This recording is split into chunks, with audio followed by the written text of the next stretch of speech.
up, man? It's your big brother K-Rino, man. Look, this is what I want to talk about as it relates to black people. Um, I'm really praying for the day that we decide that we understand the power that we have as a collective. And what I mean by that is I was watching a story about um, Brian Flores, the Miami Dolphins ex-coach who was fired, who has now been going through the process of interviewing for new jobs in the NFL, and a little hitch in the get along presented itself because, as we know, the NFL is one of the most notorious leagues in all the major sports as it relates to hiring black coaches. And people have their different views on that. People look at it like, oh man, that's a shame, it's terrible, and all that, and it is. But also, we got to understand something else, that when you have these groups, these clubs, these good old boys that have their little thing over here to themselves, and they control and dictate who they let in and who they don't, and who they want to hire and who they don't want to hire. Um, when they have ownership, and this gonna rub a lot of black people the wrong way. When they have ownership, they can do whatever the hell they want to do.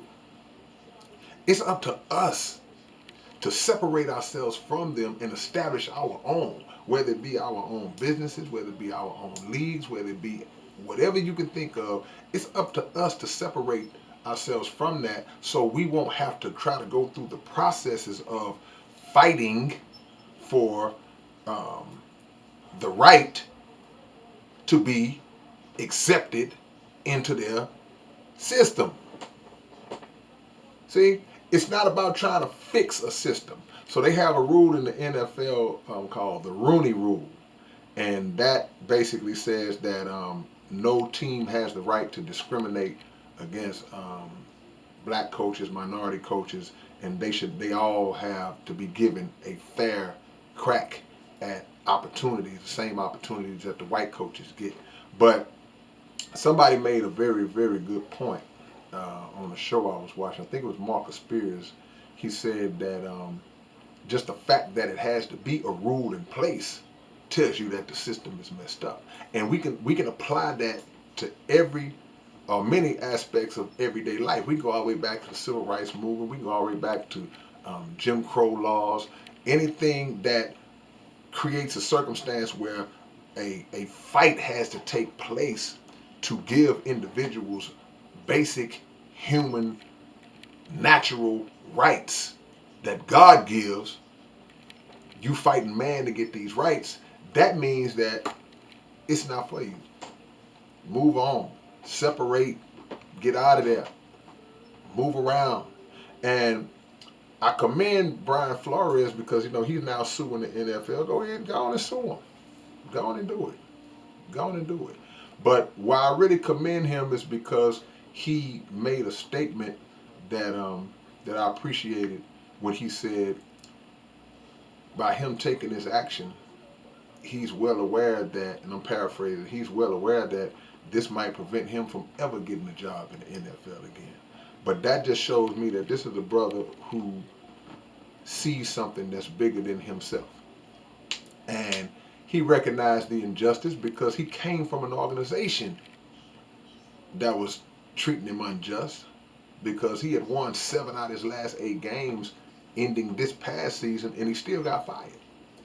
And now, rumor has it, according to brother Brian Flores, that the owner of the Miami Dolphins had told him, hey man, I'll give you $100,000 for every game you lose, because they were trying to tank and get a higher pick. So he put that on blast. And I believe him.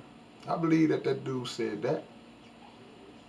But why would you ask me to be in that position and then become a scapegoat, and I lose all these games, and you're gonna fire me anyway because you fired him? They fired him when he was winning, when he won the majority of his games going down the stretch. So they always want to use us as pawns and as puppets to carry out their bidding, and in a league that's 70% black, just like the NBA. We have to, at some point, we got to click at some point to understand the economic power that we have as a collective, and especially as it relates to these industries, these billion-dollar industries, whether it be sports, whether it be music, whether it be entertainment. Our presence is so valuable on multiple fronts. It's valuable absolutely from a financial point of view, but it's valuable also from the entertainment aspect, which really should be number one, because the entertainment aspect is what generates the financial aspect of it. So when we understand our power,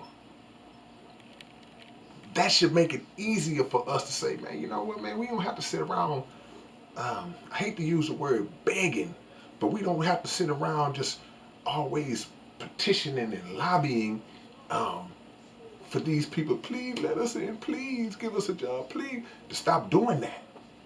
To stop doing it. Plain and simple. Build our own. We've done it. History has shown us that we've done it. But in 2022, it won't go down like it went down in Tulsa. It won't go down like it went down in other small cities and towns where black people built up their own communities and that were eventually destroyed by racists. It won't go down like that today. But we will never truly have the freedom that we claim that we want as long as we got one foot inside of their house and another foot outside of the house, or 99% of our body inside of the house. We'll never have that freedom, because at any minute they have the ability to drop the hammer and show who's really in power. So 32 NFL teams, one black coach. Currently, there's still a few jobs open, but out of the 27 jobs that are taken right now, only one black coach. So we look at that and say, oh, that's a shame, man, that's terrible. Look, this belongs to them. We like to watch the game. We get enjoyment, we get entertainment seeing our favorite athletes, but this belongs to them.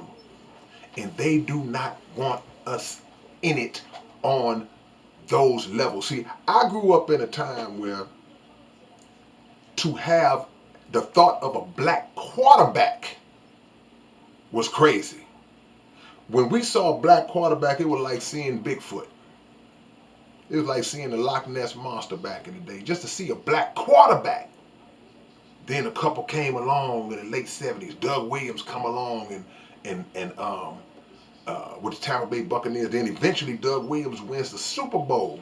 And after he won the Super Bowl, he couldn't even get a job no more. So it's always been like that, predominantly in the NFL, that you are only good enough to participate on the field, and even your participation on the field is restricted to certain positions, because black people can't play quarterback.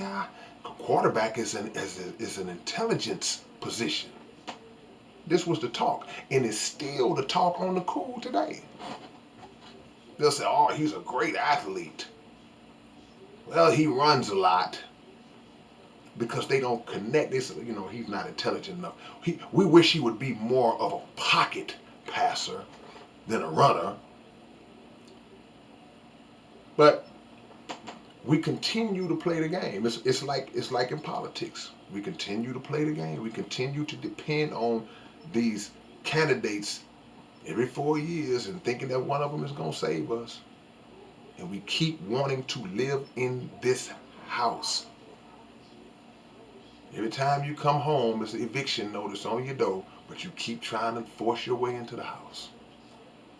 Shout out to Brian Flores, man. I hope he, puts the hammer on, because this is about bringing attention to it. And I get it. I understand. I don't want nobody to think I'm, beating up on us. But I'm just trying to make us understand that there will never be a time where power will concede, even with our demand, if that demand is not backed by power. So if we pull out economically, if these players stop playing, these black fans stop going to the games and all this different stuff, then that will be impactful.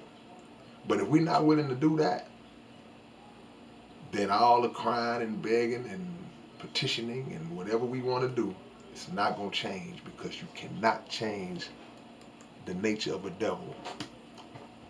All right, man, it's your big brother K-Rino. I'll catch y'all later. Y'all leave y'all comments below. Tell me what you think. This is a broad principle. I just had to use what's going on right now to give me an opportunity to speak to the bigger picture. I'll catch y'all later, man. Peace and love.